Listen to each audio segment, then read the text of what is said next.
अभी इसके पहले देखिए जो हमारी ये टीम बैठी है इसी पर हम चर्चा कर रहे थे यूजीसी को लेकर। एक बार सामूहिक रूप से चर्चा कर, हर कोई अपनी बात मंतव्य रखे, एक दूसरे को जवाब सवाल, किसी को अच्छा लग रहा है, किसी को उस चीज़ को कानूनी दांवपेच बतानी है या क्या गड़बड़ है। तो हम एक बार शुरुआत सामूहिक करेंगे कि भाई सरकार एक तरीके से अब फंसी है, तो क्या लग रहा है, आप अपनी राय दें गुरुजी। सरकार फंसी है। हाँ, अरे सरकारें तो आग बोई है, तो वो फंसेगा करी हम सब निकाली, कैसे निकले। ये बात केवल कुर्सी के लालच में, वोट के लालच में 10 साल 15 साल जो लोग शासन किए, अब वो पगला गए और पागल हो करके ऐसा नियम बना दिए, भाई किसी को भी यदि आप दोषी है तो आप उसको चौराहे पर फांसी दीजिए, दोषी है तो, और समाज भी एहसास करेगा कि यह इंसान को। अच्छा, ये काहे चुप एकदम, सरकार काहे चुप है? अरे सरकार चुप बा, चुप है एकदम पूरी तरीके से। सरकार चुप इसलिए है कि सरकार ने ये महसूस किया केवल जाति जाति जाति का वो बो करके, बीज बो करके सरकार का मतलब उसमें जाति वाइज जो मंत्री बनाए जाते हैं, तो सरकार का जो शीर्ष है, आईडी आप ले लीजिए, वो समझ लेते हैं, सरकार जो शीर्ष है आपस में घूमती रहेगी जिसको बोलना होगा कि अब सवर्णों का वोट ज़्यादा नहीं है, इनको ऐसा फांसी दे दें, क्योंकि यही सवर्ण के बारे में आज तक इतिहास में जो बताया गया ये बड़े निर्दयी है, बड़ा शोषण करते हैं, एकदम झूठ है, 100% झूठ है। वो समय गया, हम 21वीं सदी में। हाँ सही कह रहे हैं। आज हम फिर वापस उसी मुद्दे पे आग करेंगे। भाई आम जनता में जिस तरीके से विरोध चल रहा है, आपको लग रहा है कि जिस तरीके से विरोध चल रहा है, सरकार क्यों चुप थी पहले और आज भी? देखिए मूलतः देखा जाए छोटा देखिए मूलतः देखा जाए तो सरकार हमेशा चुप हो जाती है, चाहे वो एनआरसी हो, चाहे जो किसानों का मुद्दा हो, चाहे जिसके मुद्दे पर आप देखिए सरकार ने कहा कोई वक्तव्य दिया था उस समय? कुछ नहीं दिया, ज्वलंत नहीं दिया था, कुछ भी नहीं दिया। आज भी नहीं दे रही है उस तरह। उसका रिएक्शन चेकअप करने की एक आदत है, कभी थाली बजवा देना, कभी जो कुछ कर देना। तो इस बार भ्रमित करना, हाँ, वो एक रिएक्शन चेक करते हैं लोगों का कि अपना। आप क्या कहेंगे इस पे? सरकार जब से आई है सत्ता में तब से लगातार यही एक काम कर ही रही है। कभी किसी को फार्म भरवाने के नाम पे गुमराह करती है, तो कहीं किसी को जात से जात लड़ा रही, किसान को लड़ा दी।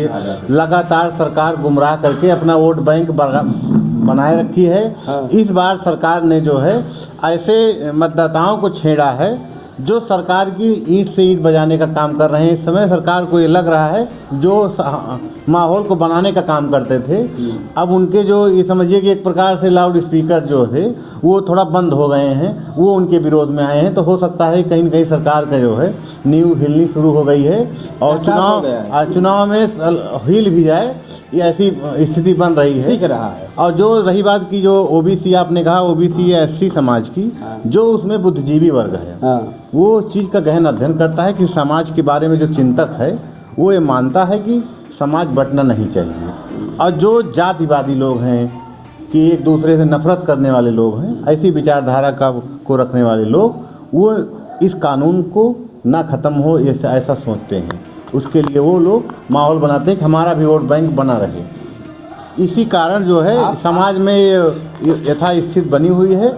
इसका काम जो इस चीज़ को सही करने का काम बुद्धिजीवी समाज करता है। सदैव बुद्धिजीवी समाज जो है इसका निर्णय आपने कहा कागज इकट्ठा करने का। एक सोशल मीडिया पे एक जगह का इंटरव्यू चल रहा था, उसमें देखा वो कह रहा था भाजपा बहुत अच्छा काम कर रही है, इतना कर दे रही है कि सब लोग परेशान हैं, कागज बनवा रहे हैं। मैं आपको गिना दूं नहीं देखा जाए तो भाजपा जब से आई है, पहले राशन कार्ड के नाम पे लाइन लगाई, फिर राशन कार्ड कागज बनवा रही है, राशन कार्ड काटा, फिर उसने श्रम कार्ड बनवाया, फिर उसने जो है किसान कार्ड बनवाया, फिर जो है उसके बाद किसान फार्मर रजिस्ट्री, जितनी भी थी कुल मिला के सरकार पब्लिक को एक दिन फ्री नहीं रखती है। लाइन लगे रहिए, किसी दिन ऐसा नहीं कि सरकार की योजनाओं का लाभ पाती है नहीं, लेकिन लाइन लगे रहेंगे। जब आप लाइन लगे रहेंगे, जब आप लाइन में लगे रहेंगे तभी आप याद करेंगे। पब्लिक है ये भूल जाती समय के साथ, आप पब्लिक है भूल जाती समय के साथ, मगर जो है सरकार चाहती कि आप हमको याद रखिए, इसलिए कुछ न कुछ आपको हम बताए रहेंगे, तो आप करते रहेंगे तो हमारे लगे काम को, रहेंगे, हाँ, लाइन। याद रहेंगे, याद करते रहेंगे। लीजिए आपकी भी राय इस पर? राय हमारी ये है कि सरकार तो जब से आई, हम लोग धरातल पे या ग्राउंड में जाते हैं, देखते हैं, सबका यही कहना होता है कि मजाकिया अंदाज में कि मोदिया जब तक रहे भैया सुरखुरे न बैठे थे। हाँ। जैसे हम लोग क्या होते, कागज बनवावत नहीं है, कब वही कब वो तो ये सब चलत रहे, पता ना इस अब से कौन लाभ है कौन हानि है, कुछ पता ना है ना, आम जनता को क्या पता। रही बात यूजीसी की, तो यूजीसी में सबसे बड़ा सवाल ये है हमारे सत्ता में बैठे लोगों से और विपक्ष से भी, एक छोटी छोटी बात पे नाली पे लड़ने वाले हमारे नेता, 13 दिन तक आंदोलन 14 दिन तक चलता रहा हिंदुस्तान, बच्चे परेशान होते रहे, कोई मुखर होके आगे नहीं बोला। एक नेता किसी पार्टी का, एक पर्टिकुलर कोई बता दे, एक नेता आके नहीं बोला कि ये कानून ऐसा है, इससे लाभ क्या है, इससे हानि क्या है। जबकि एक सर्वे के अनुसार 4 करोड़ बच्चों में विश्वविद्यालयों में जो पढ़ रहे हैं, जिनके ऊपर ये कानून लाया गया है, वहाँ के बच्चे धरातल पर सर्वे किया गया, किसी ने कोई कंप्लेंट नहीं की, कोई नहीं चाहता ये कानून।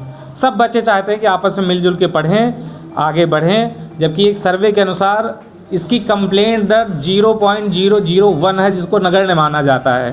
तो ऐसे कानून को लाने की आखिर मजबूरी क्या थी? सवाल ये है कि हमारी जो सत्ता में बैठी सरकार है, इसको कानून को संशोधन करने की क्या ज़रूरत थी? ज़रूरत अब समझ में आती है कि इनको लगा कि ओबीसी SC ST को अपना वोटर बनाया जाए, कैसे सेंध मारी जाए। जहाँ तक हमारी अपनी राय है, इन्होंने ऐसी कोशिश की। सरकार का पूरा ये रहा है कि जो ओबीसी और SC अभी पीडीए में भागने का प्रयास कर रही है, जी। उसको पकड़ने के लिए इन्होंने एक न सोचा न समझा, कमेटी बनाई और उठा के लागू कर दिया। हालांकि जब देखे जनता का जातियों की जाति जनगणना होनी ही चाहिए। आज इसी बुखार को हमारे ख्याल से भाजपा को भी लगा है। एक पहला शब्द किसी अपमान किसी का नहीं होना चाहिए, शोषण किसी का नहीं होना चाहिए, लेकिन गलत किसी को ना फंसाया जाए कहीं पे। लेकिन सरकार ने ना सोचा ना समझा, उठा के कमेटी बनाई और बिल पारित करवा दिया। विरोध देखा, जो अहिंसक जो हमारे आंदोलन चले सवर्ण के, उससे सरकार कहीं ना कहीं बैकफुट पे आई। और एक नेता, सबसे बड़ा सवाल कि हिंदुस्तान के हमारे इतने बोलने वाले नेता हैं कि बात पे यहाँ कटाक्ष चलता रहता है, सदन चलता नहीं, 4-4 घंटे बंद रहता, आपस में लड़ते हैं, लेकिन किसी ने एक शब्द नहीं बोला कि इस कानून से लाभ क्या है, इससे हानि क्या है, लोगों को हम जाके समझाएं, जबकि ये उनका काम है समझाना। अगर कोई बिल पारित करते हैं ये चीज़ सभी पार्टियों पर लागू थी, कोई नहीं बोला। क्या कहेंगे इस पर? नहीं बोला। अच्छा, आप जानिए कि क्यों नहीं बोला। आप यही जानना चाह रहे हैं? क्यों नहीं? भैया, हम लोग जैसे अवध क्षेत्र से हैं, अवध में एक अवधी कहावत बड़ी मशहूर है, हे भैया चोर चोर मौसियावत भाई हैं। बहुत अच्छा। तो चोर चोर मौसियावत भाई हैं, जो वोट बैंक की राजनीति करने के लिए ये जो है इस कानून को लेके आए, परिवर्तन किए, वही राजनीति अन्य लोगों को भी करना था और सभी नेता ही बैठे थे। तो इसलिए बोलता कौन कैसे, पिस जो रहा था उसको पिसने दो भाई, पिस तो रहे हैं, पिस रहा था वही चिल्लाया। तो जैसे पिसने वाला ही चिल्लाता है, मौज कर रहे हैं। अच्छा, उनके ज़्यादातर सभी जो है नेताओं के, उनके बच्चे चले जाएंगे विदेश में पढ़ने के लिए। SC ST का मुकदमा या जो है UGC का प्रहार उनके ऊपर होगा कहाँ से? जो आपके यहाँ से गया हो JNU में पढ़ने के लिए बच्चा, उससे पूछो सवर्ण के बच्चे से, जब वहाँ नारा लगता है तिलक तराजू और तलवार इनको मारो जूटो चार, तब उसके ऊपर क्या गुजरती है, तो वो महसूस करता होगा ना। और जो एब्रोड से पढ़ करके आया है वो थोड़ी पढ़ेगा। जो ब्रिटेन से पढ़ करके आया है, जो लंदन से पढ़ करके आया है, उसके बच्चे को क्या पता, उसको क्या पता। 4-4 घंटे लड़ते हैं सदन में। आप लास्ट में सीमित शब्दों में बढ़िया एक हम इसीलिए कह रहे हैं ना, इसीलिए हमने कहा, रखिए आप बात रखिए, आपकी आवाज़ रिकॉर्ड हो रही है, आप बात रखिए। कहाँ जाएगा, क्योंकि गर्मा गर्म माहौल में इस तरीके से आवाज़ आएगी। अंत में मैं यही कहूँगा कि भारत की पवित्र आत्मा पर जो नेताओं ने कुठाराघात किया है, वास्तव में ग्रामीण या शहर के देशभक्तों को यह बर्दाश्त नहीं हो रहा है। अब वो सुधर जाएं, हम बता रहे हैं कि सुधर जाएं।